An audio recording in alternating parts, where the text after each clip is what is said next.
नमस्कार, मैं हूं संदीप चौधरी। आज सबसे बड़ा सवाल में हम बात तो कोरोना काल की ही करेंगे और हम लगातार लॉकडाउन में आर्थिक गतिविधियां, जो देश का अर्थव्यवस्था का पहिया है, उसे चलाने की पैरवी करते आ रहे हैं पिछले लगभग 2 हफ्ते से। हम तो ये बात कह रहे थे, लेकिन हमारे देश में एक बड़ा तबका है जो अर्थव्यवस्था को लेकर मानस भी बनाता है। मैं गुलाबी अखबार और काला कोट गुलाबी अखबार की बात कर रहा हूं। काला कोट यानी कि कॉरपोरेट इंडिया, सूट बूट वाला इंडिया, और गुलाबी अखबार पिंक पेपर्स, बिजनेस पेपर्स। ये अमूमन अर्थव्यवस्था में संकट की अगर घड़ी हो, अगर कुछ दिक्कत हो, तो खुलकर नहीं बोलते हैं, और ना ही कॉरपोरेट इंडिया अपनी बात खुलकर उसका इजहार करता है। बजट की भी बात देखिए तो कोई बजट आपने ऐसा नहीं मिला होगा कि कॉरपोरेट इंडिया उसे 7, 8, 9, 10 में से 10 नंबर ना दे। अपनी बात वो खुलकर नहीं कहते हैं। और लॉकडाउन को लेकर, आर्थिक गतिविधियां चलाने को लेकर भी नारायण मूर्ति का बयान, वो मैंने आपको दिखाया था। लेकिन नारायण मूर्ति दरअसल इस वक्त वानप्रस्थ में है। वो कोई इन्फोसिस को खुद नहीं चला रहे हैं, वो पीछे हो चुके हैं। पर उन्होंने कहा बेरोजगारी बड़ा संकट है, लॉकडाउन अगर चलता रहा तो लोग भुखमरी के चलते मर जाएंगे। राजीव बजाज एक अपवाद थे, उन्होंने अपनी आवाज मुखर की। लेकिन आज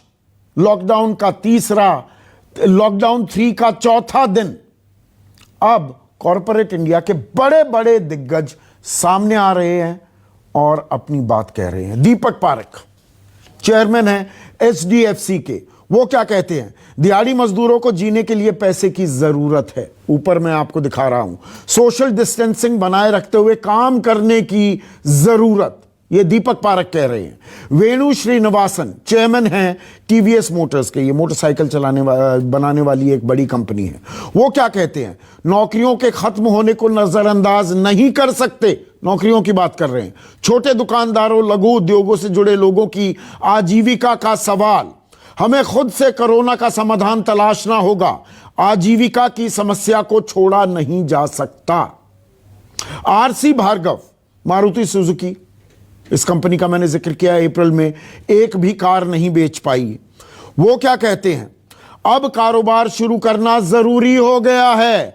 आर्थिक गतिविधियां शुरू हों ताकि लोगों को फिर से काम मिले। और अमिताभ चौधरी MD हैं एक्सिस बैंक के। वो क्या कहते हैं? आगे हमें आर्थिक संकट का सामना करना पड़ सकता है, पूरे देश को खोलने की जरूरत है। लेकिन, और बड़ा लेकिन है, बिल्ली के गले में घंटी कौन बांधेगा? लॉकडाउन कौन खोलेगा? केंद्र सरकार पहल करेगी या राज्य सरकार के दबावों का इंतजार करेगी?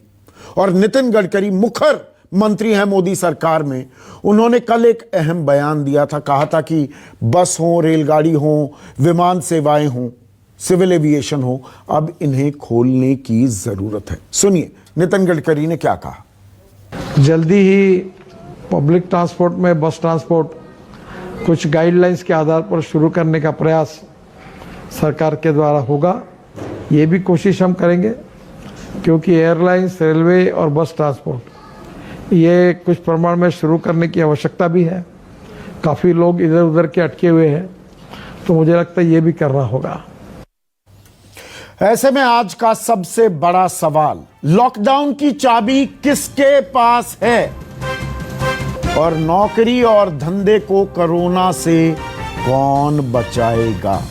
नौकरी धंधे की हम बात कर रहे हैं। मैं लगातार आपको बता रहा हूं, लगभग 14 करोड़ लोगों की नौकरियां जा चुकी हैं, बेरोजगार हो गए हैं, छटनी हो रही है, तनख्वाहें 20%, 30%, 40%, 50% तक की कटौती हो रही है। सिविल एविएशन, आप होटल्स की बात करें, रोड, इंफ्रास्ट्रक्चर, रियल एस्टेट, ये धंधे तो बिल्कुल लगभग चौपट होने के कगार पर हैं। MSME ठप है। 11 करोड़ लोग MSME सेक्टर में भी हैं। चर्चा में मेरे साथ BJP के राष्ट्रीय प्रवक्ता, अर्थव्यवस्था को भली भांति समझते हैं, नरेंद्र तनेजा। मेरे साथ कांग्रेस के राष्ट्रीय प्रवक्ता राजीव त्यागी। मेरे साथ SK मित्तल हैं, चेयरमैन हैं ऑल इंडिया मोटर ट्रांसपोर्ट के। जब तक हमारी सड़कों पर ट्रक्स की आवाजाही नहीं चलेगी, इकोनॉमी का पहिया नहीं दौड़ पाएगा। उनसे हम बात करेंगे। और अनंत सिंघानिया है, CEO जेके एंटरप्राइजेस के। और अनंत, जो मैंने शुरुआत में कहा, आपको बुरा तो नहीं लगा? मैंने कहा कि काला सूट गुलाबी अखबार वाले अमूमन चुप रह जाते हैं, सरकार परेशानियां भी हों खुलकर इजहार नहीं करते। लेकिन अब मैंने दीपक पारेख हों, वेणु श्रीनिवासन हों, आरसी भार्गव हों, अमिताभ चौधरी हों, तमाम लोगों के बयान बाकायदा चलवाए हैं। अब वो कह रहे हैं देखिए लॉकडाउन जरूरी भी हो तब भी आर्थिक गतिविधियां चलानी पड़ेंगी, वरना धंधा बैठ जाएगा, इकोनॉमी ठप हो जाएगी।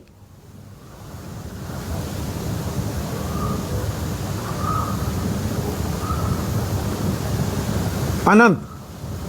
हाँ जी,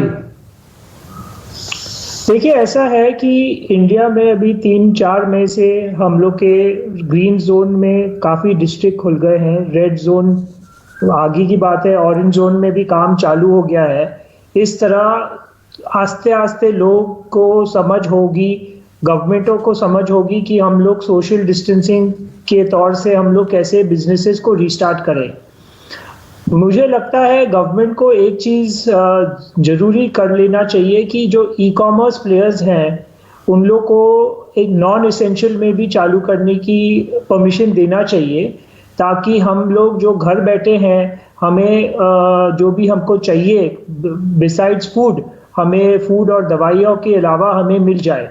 इससे क्या होगा, जहां जहां इंडस्ट्री चालू हुई है उसका डिमांड बढ़ जाएगा। चालू कहां हुई है मुझे ये बताइए अनंत? आपने ऑरेंज जोन की, ग्रीन जोन की बात कर दी। कौन कर रहा है? कौन अपनी फैक्ट्री चला पा रहा है? मजदूर कहां हैं? मुझे बताइए ना, या मेरी जानकारी गलत है? कहां चल पा रहा है धंधा? कहां चल पा रहा है? इसीलिए तो अब तमाम बड़े दिग्गज भी आकर कहने लगे कि भैया धंधा खोल दीजिए, इकोनॉमी को खोलना पड़ेगा, काम चालू करना पड़ेगा, वरना बैठ जाएगी इकोनॉमी। हमारा पीएमआई इंडेक्स आप मुझसे बेहतर समझते हैं, 5 पर आ गया, 15 साल के सबसे निचले स्तर पर। सर्विसेज सेक्टर भी बैठ गया, मैन्युफैक्चरिंग को तो छोड़िए, सर्विसेज सेक्टर ने भी गोता मार दिया है।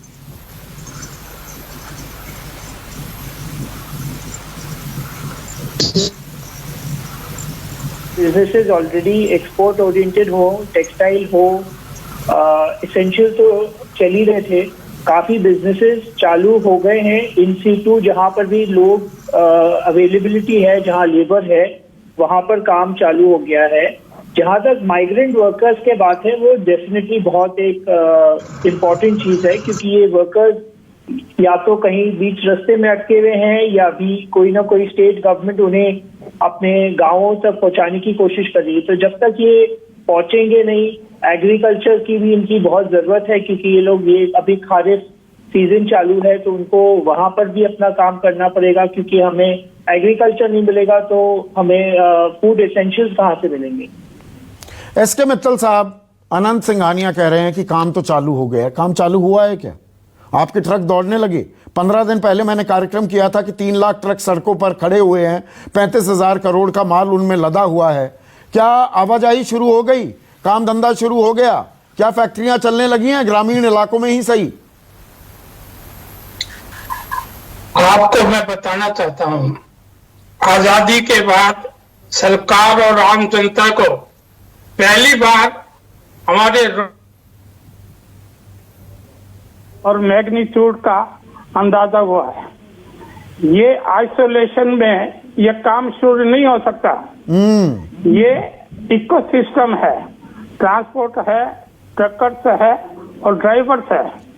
और ड्राइवर्स की हालत ये है, जो गाड़ी वहां खड़ी थी तो 15 दिन पहले आपके साथ 4 तारीख को जो इंटरव्यू हुआ था उसमें भी मैंने आपको कहा था, ये कह देने से अभी फैक्ट्रियां खोल लीजिए, वहां पर अनलोडिंग का अरेंजमेंट नहीं है, ड्राइवर्स की परेशानी है, ड्राइवर गाड़ी छोड़ के चले गए और जो ड्राइवर चले गए उनके आने की व्यवस्था नहीं है। हमारे भारतवर्ष में फेडरल सेक्टर है, central government non essential movement और एसेंशियल मूवमेंट की मूवमेंट स्टेटमेंट दे दिया। एक तरफ से हम लोग एसेंशियल सर्विसेज किसी प्रकार भी वहां जो सेल्फ ड्राइव ओनर्स कम ड्राइवर हैं वो लेके जा रहे हैं, लेकिन ड्राइवर की कोई भी सिक्योरिटी नहीं है। बिल्कुल, तो आर्थिक पहिया थमा हुआ है। एक बार नरेंद्र तनेजा को स्क्रीन पर लाइए। नरेंद्र तनेजा, जो बात मैं यहां पर कह रहा हूं, देखिए अब कॉरपोरेट इंडिया, अब बड़े बड़े दिग्गज भी ये कहने लगे हैं कि आपको आर्थिक पहिया अगर घुमाना है, और आपके साथ में कई बार चर्चा कर चुका हूं, अब आपको आर्थिक गतिविधियों की इजाजत देनी होगी। जैसे अमिताभ चौधरी कह रहे हैं कंटेनमेंट जोन आप जारी रखिए, लेकिन गतिविधियां अब खोलने की जरूरत है। अब आप बंद करके नहीं रख सकते। आप दिहाड़ी मजदूर हैं और लोग हैं, आप उनके खाते में कितना पैसा डालेंगे? उससे काम नहीं चल पा रहा है, तब भी लोग अपने घर वापस जाना चाह रहे हैं। उन्हें चाहिए नौकरी, उन्हें चाहिए रोजगार, उन्हें चाहिए काम। काम तब होगा जब आर्थिक गतिविधियां होंगी। संदीप जी, आपने बड़े बड़े नाम कुछ गिनाए, टाइकून्स के गिनाए, इंडस्ट्रीज के गिनाए कि उनको अब वो बोलना शुरू, तो हमेशा बोलते हैं। समय सरकार से हमेशा संवाद होता है। मैं फिक्की के अंदर बहुत अहम कमेटी का 6 साल चेयरमैन मैं जानता हूं। मैं रोज देखता था और मैं खुद बैठता था उस मीटिंग में। तो ऐसी बात नहीं है, जरूरी नहीं है कि वो पब्लिक में आके बोलें, लेकिन उनका संवाद अब पब्लिकली बोलने लगे। नहीं, पब्लिक में भी पहले भी बोलते हैं, ऐसी कोई बात नहीं, ऐसा कोई बात नहीं। देखिए, हमको ये नहीं भूलना चाहिए, जिसका जिक्र किसी ने नहीं किया, कि पूरी दुनिया जो है इस समय एक युद्ध लड़ रही है, पूरी दुनिया। और वो युद्ध ये है कि हम अपनी जिंदगी कैसे बचाएं। अच्छा, प्रधानमंत्री ने आकर के राष्ट्र के सामने कहा कि हमको जो है जीवन भी बचाना है और जहान भी बचाना है, आपके मतलब रोजगार भी बचाना है, प्रधानमंत्री स्तर पर कहा गया है। और पूरी उसी के बाद जो है ग्रेजुअली जो है वो लॉकडाउन को हटा करके अर्थव्यवस्था का पहिया चालू किया है। बिल्कुल सही बात है। एक मैं अपनी बात पूरी कर, हाँ करिए। संदीप जी, अर्थव्यवस्था का पहिया कौन चलाएगा?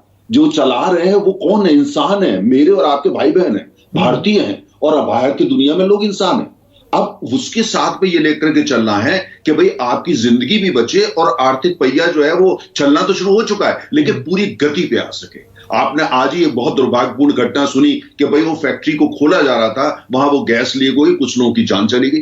तो दूसरा उसका पक्ष यह है कि उसको खोला जा रहा था और बड़ी तेजी से खोला जा रहा था। जितने वो कारखाने जिनके अंदर उनके स्थायी एम्प्लॉय हैं या रेगुलर वो है, सब आ रहे हैं शुरू। नहीं, ये बात देखिए। अच्छा देखिए नरेंद्र तनेजा, आप अर्थव्यवस्था को समझते हैं। एक मिनट रुकिए। ये देखिए, हम ये बातें हम लगातार इसीलिए कर रहे हैं, ये कोई क्रिटिसिज्म नहीं है, ये कंसर्न्स हैं जो मैं लगातार रेज कर रहा हूं। जब आप कहते हैं कि जान बचाना प्राथमिकता है, बिल्कुल है, मैं पूरी तरह से वाकफियत रखता हूं सरकार के इस नजरिए से। लेकिन, और ये बड़ा लेकिन है, अब सिर्फ जान बच जाए और नौकरी ना रहे या भुखमरी के कगार पर आदमी आ जाए, हमें कैच 22 में आ गए हैं। 14 करोड़ लोगों की नौकरियां चली गई हैं। एमएसएमई बिल्कुल बैठ गया है, वो 1/3 कंट्रीब्यूट करता है। मैंने पीएमआई का जिक्र किया, मैन्युफैक्चरिंग गोता खा गई, सर्विसेज इंडस्ट्री गोता खा गई, ये भी एक हकीकत है। संदीप जी, देखिए, एक चीज आपको मान के चलना पड़ेगा। आम भारत का जो आम आदमी है बहुत समझदार है, उसका आईक्यू बहुत बड़ा है। वो समझता है इस बात को कि हम किससे ये युद्ध का दौर है, और उसके अंदर अर्थव्यवस्था वैसी हो जाएगी जो नॉर्मल टाइम में होती है। आम आदमी, गांव में रहने वाला भी इस बात को समझता है, वो तर्क नहीं कर रहा, वो समझ रहा है कि लड़ाई हो रही है, बहुत बड़ा युद्ध चल रहा है ना। और लेकिन साथ में ये भी है, ये बात सही है, अब हमको समझ में सब पूरी दुनिया को आ रहा है कि ये जो कोरोना वायरस का हमला है ये कल सुबह खत्म होने वाला नहीं है। हमको इसके साथ जीना सीखना पड़ेगा, हमको इसके साथ में फैक्ट्री चलाना सीखना पड़ेगा, हवाई जहाज चलाना सीखना पड़ेगा, समुद्री जहाज सीखना पड़ेगा, ट्रक चलाना सीखना, और धीरे धीरे अब जो है उस तरफ हम बढ़ रहे हैं। और साथ में ये भी होता है, जब खबर जैसे आज आपने देखी, एक बिल्कुल युवा जो सिपाही है वो आया, 24 घंटे के अंदर उसकी कोरोना वायरस का हमला और उसकी जान चली गई। कहा जाता था इस उम्र के लोगों को नहीं होता, तो ये भी साथ में है। तो हमको ये अर्थव्यवस्था भी खोलनी है, उसके पहियों को भी दौड़ाना है, जिंदगी को भी बचाना है। ये किसी के लिए भी, चाहे आप सत्ता में हो या मैं हूं या कांग्रेस हो या कोई भी पार्टी, एक चुनौती है, और ये चुनौती पूरे विश्व की है। नहीं, बिल्कुल ये मानते हुए, पर सवाल ये भी है, आजीविका की जो समस्या है ना भाई, रोजी रोटी कमाना, एक नौकरी करना, उस समस्या को राजीव त्यागी क्या हम नजरअंदाज कर सकते हैं? हम खोलने पर आते हैं, वो आपकी सरकार भी इन्वॉल्व है उसमें, कांग्रेस की। भाई अगर रेवेन्यू कमाना है, पैसा चाहिए, शराब की दुकान खोल दो, वहां पर तमाशा हो जाए, सोशल डिस्टेंसिंग की, देह की दूरी की, चाहे धज्जियां उड़ जाएं, वो कबूल है। लेकिन एक फैक्ट्री में वो एक बाउंड्री वॉल में लोग काम करेंगे, वहां सोशल डिस्टेंसिंग बरकरार रखते हुए गतिविधि शुरू की जाए, उस पर सब चुप्पी साध जाते हैं, उस पर हाथ खींच लेते हैं। यह मेरी समझ से परे है राजीव त्यागी।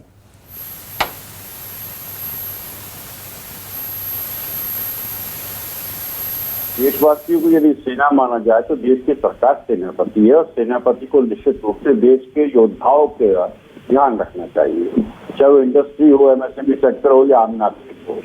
इन चीजों को तीन पहलू पे समझना पड़ेगा। इकोनॉमी को मेरी राय है, और सरकार चाहती है यदि इकोनॉमी रिवाइव हो तो उसको तीन तरह से काम करना पड़ेगा।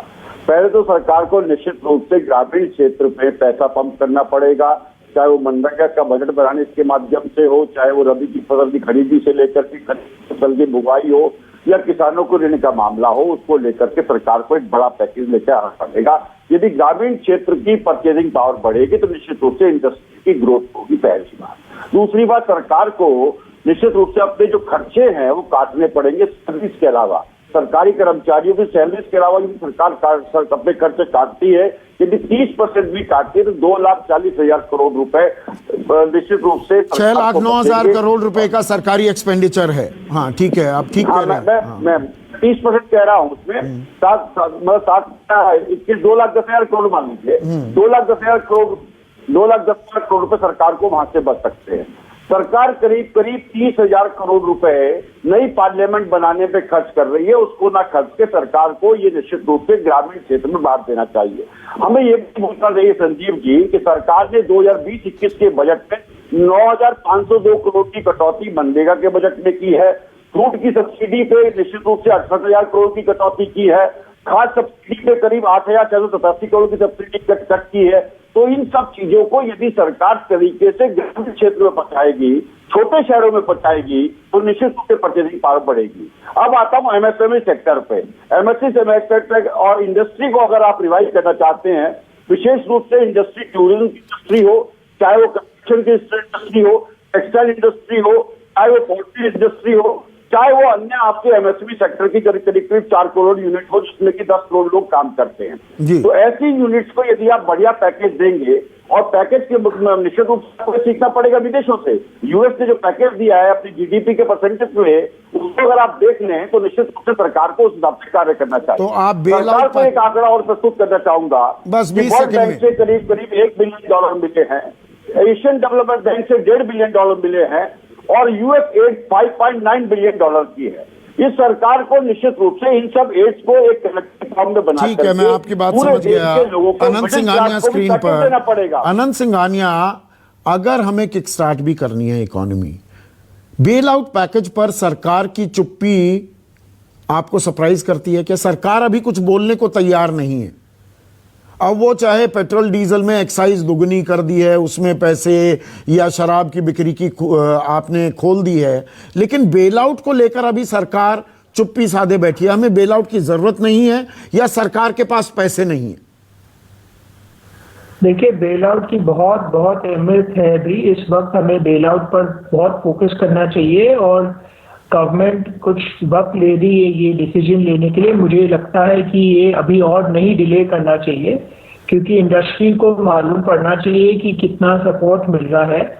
अभी कुछ हार्डली कुछ 1.5 लाख 1.7 लाख करोड़ उन लोग ने दिया है। मेरे हिसाब से एटलीस्ट इसका 10 गुना की जरूरत है। नहीं, सरकार बिल्कुल खामोश है इस बारे में। डीमॉन में 15 से 20 लाख करोड़ की डिमोनेटाइजेशन की टाइम की बात करें, उतनी एटलीस्ट कम से कम 10 से 12 लाख करोड़ की जरूरत है सपोर्ट के लिए। और जहां तक पैसे की जरूरत है, तो तमाम विदेशों ने पैसा छापा है, और मुझे लगता है India should not hesitate from printing money and supporting industry.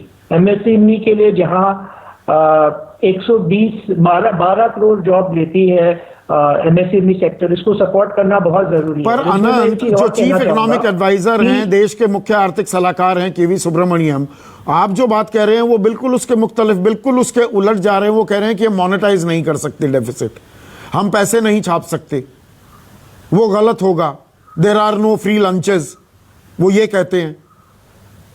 देखिए, अभी जो हिस्टोरिकली काफी चीज हो चुकी है, अभी हम लोग एकदम न्यू रेजिम में है, एकदम न्यू कोरोना वायरस आया, हमें भी न्यू सोल्यूशन की जरूरत है।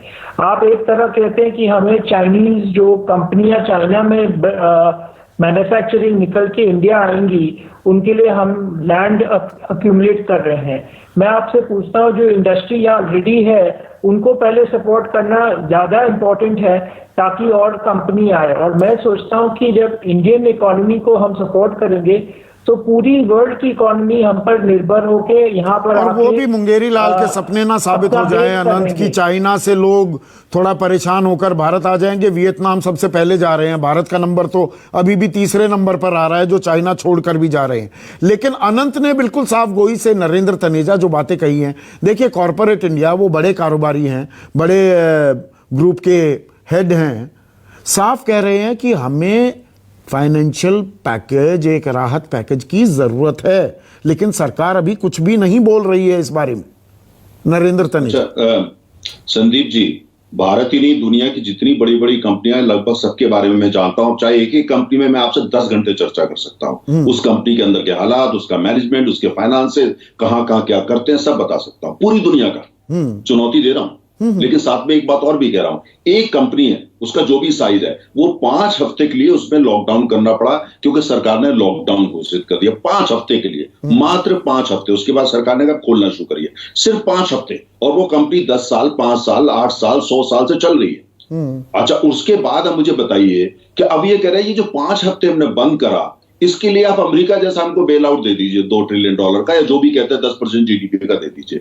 आप देखिए इस चीज का, ये किसका बेल आउट, किसके पैसे? संदीप जी, आपके पैसे से दिया जाएगा और मेरे पैसे से दिया जाएगा, पब्लिक के पैसे से दिया जाएगा ना। बेल आउट ऐसा तो है नहीं कि कहीं से। मैं अपनी बात पूरी कर लूं, ये आवश्यक इस बात को समझना कि एक कारखाना 4 या 5 हफ्ते के लिए बिजनेस को बंद करा गया, और ये अब कहा जा रहा है कि साहब उनको इतने का बेल आउट दे दीजिए। कितना का नुकसान हुआ उसका अध्ययन होकर सरकार कर रही है। वास्तव में कितना उनका प्रोडक्शन लॉस हुआ, वास्तव में उसका जो दुनिया, भारत के उस सबका अध्ययन किया जाएगा। देखिए, हम विकसित अर्थव्यवस्था नहीं, हम विकासशील अर्थव्यवस्था है, और पैसा जनता का है। देखिए, आपने कर्नाटक में देखा, टैक्सी ड्राइवर को 5,000 दिया गया, स्कूटर वाले को दिया गया, प्लम्बर वाले को दिया। कई राज्य सरकारें ऐसे कर रही है, और हम भी इसका अध्ययन कर रहे हैं। हमारी नरेंद्र तनेजा, एक मिनट, मेरे सवाल का आप मर्म नहीं समझ पाए।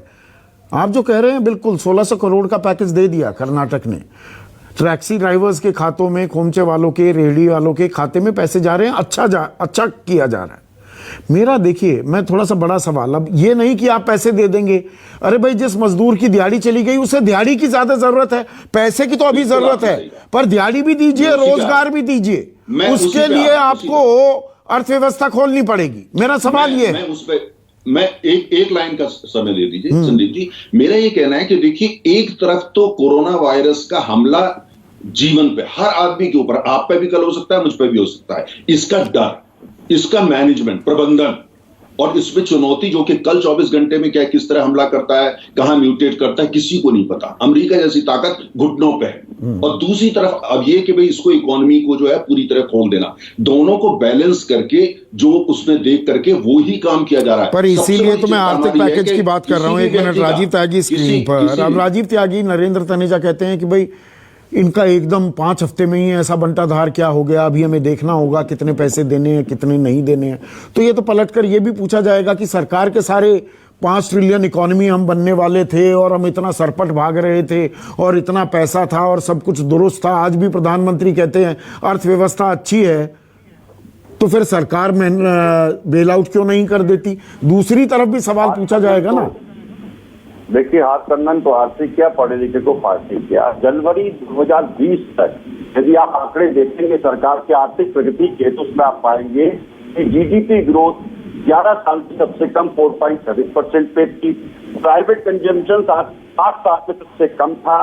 व्यक्तिगत निवेश, जो कि पूंजी निवेश होता है प्राइवेट प्लेयर्स की तरफ से, 17 साल में सबसे कम था।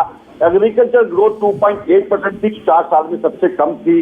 यदि आप क्रेडिट ग्रोथ देखेंगे तो 2019 में जनवरी में यदि एग्रीकल्चर की क्रेडिट ग्रोथ 7.6% थी, तो वो घट के 6.5% आ गई। 9% जनवरी 2019 में थी, तो घट के 8.9% पे आ गई। तो मतलब सरकार के पास पैसे नहीं है?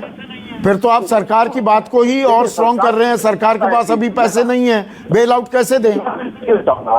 सरकार निश्चित रूप से 6 साल से सरकार एक अपने एजेंडे पे काम कर रही है। अब जरूरत है गवर्नेंस करने की।